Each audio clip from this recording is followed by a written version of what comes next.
Ajustando niveles, grabando. Vamos a entrar de lleno en una época verdaderamente fascinante. En esta exploración vamos a encender una especie de magnetófono virtual para escuchar las frecuencias exactas de un país que estaba totalmente acorralado.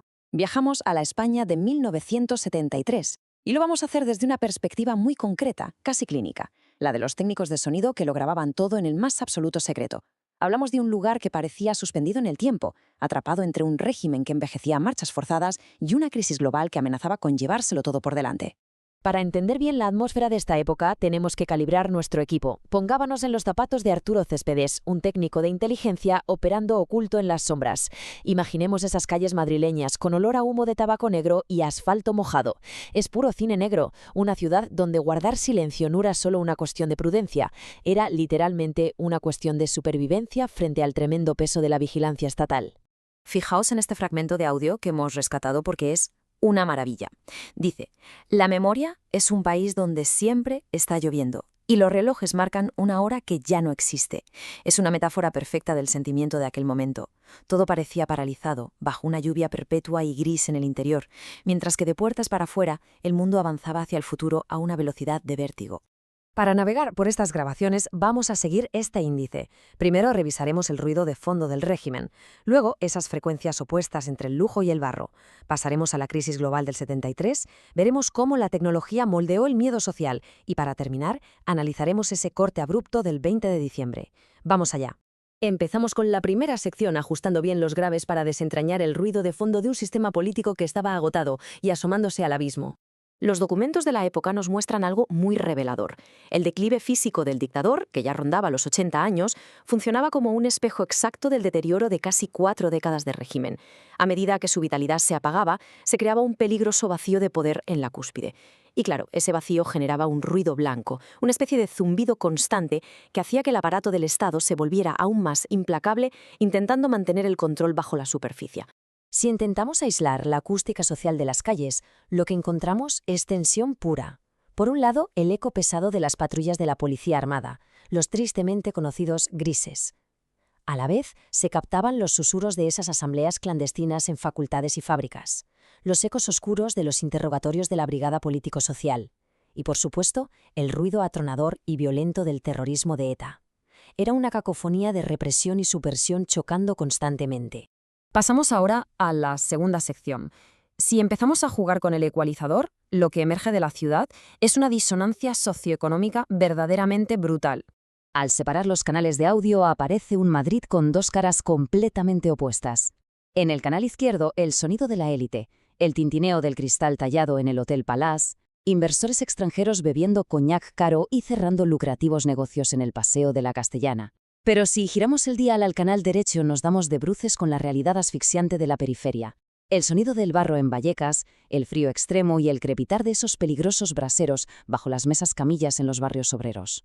Y esto nos lleva a esta reflexión de las fuentes históricas que afirman que España parecía abrazar la modernidad en el centro de la capital, pero en las cloacas de la periferia seguía anclada en una brutalidad casi medieval. Es decir, toda esa apertura económica e internacional era, en gran parte, puro maquillaje, una frecuencia superficial que ocultaba los métodos en la sombra para mantener el orden.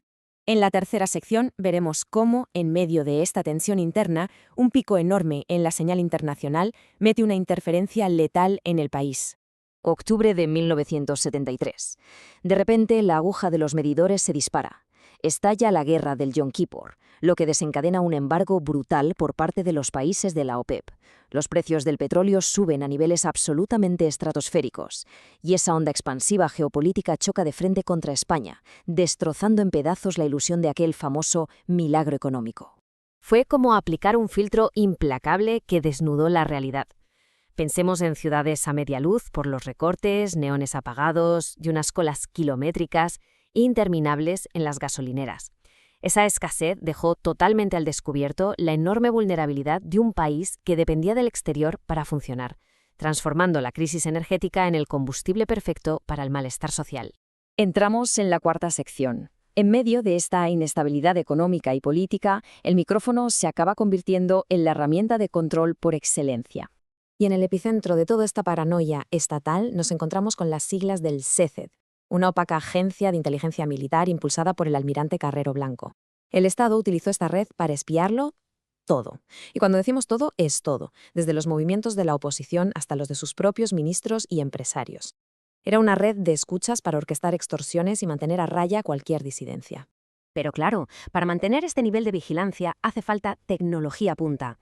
Para un técnico escondido en la oscuridad, rodeado de micrófonos direccionales de altísima precisión y magnetófonos suizos Nagra, la miseria y el dolor se reducían a simples datos. El frenazo de un coche oscuro de madrugada, las amenazas veladas o el sonido de una paliza, todo quedaba registrado milimétricamente en cinta magnética, desprovisto de cualquier humanidad.